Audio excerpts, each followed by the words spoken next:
So not a lot of people really have a couple of thousands of dollars or euros laying around, especially if you want to buy a new camera. That can pretty much be costly.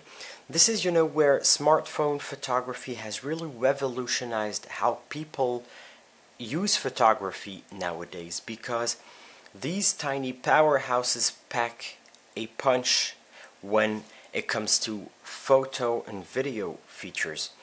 Let's just dive into some awesome features that you can encounter in today's smartphone. Now in my case, I recently upgraded to the Galaxy S23 Ultra, and I actually went to the other side. So the rest of the video that you guys be watching is actually filmed on the iPhone 15 Pro, and I'll get to why in a second. When it comes to smartphone cameras, in recent years smartphone cameras have become awesome tools, to the point where you really can't anymore distinguish between a professional DSLR camera and just a regular smartphone.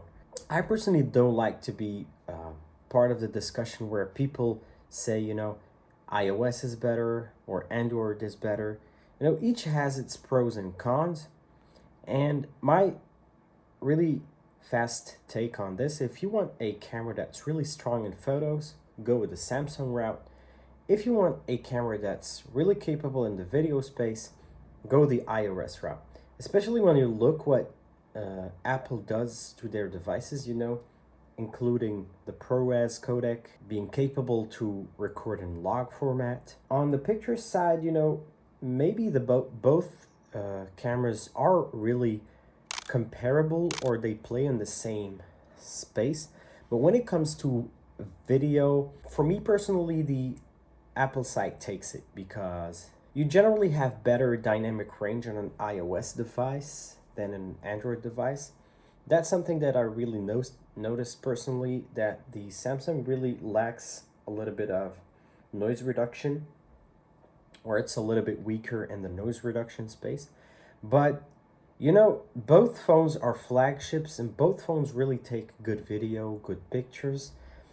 And you have other brands like Sony, who also, release pretty strong sensors in their flagship smartphones.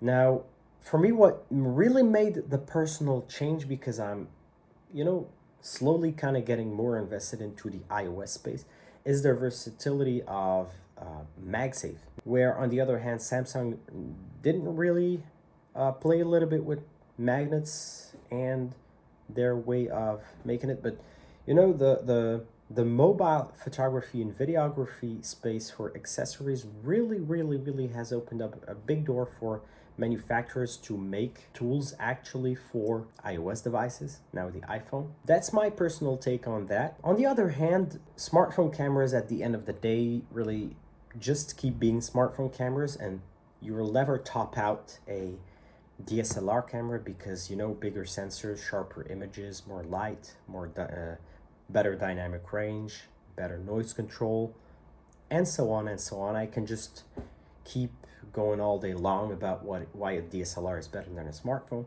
But as for me personally, being a minimalist, I really appreciate the fact that you can just pack something in your pocket and make videos and photos on it, especially if you travel, because everyone knows traveling with a camera backpack and stuff around, sometimes it can be hefty and not as fun.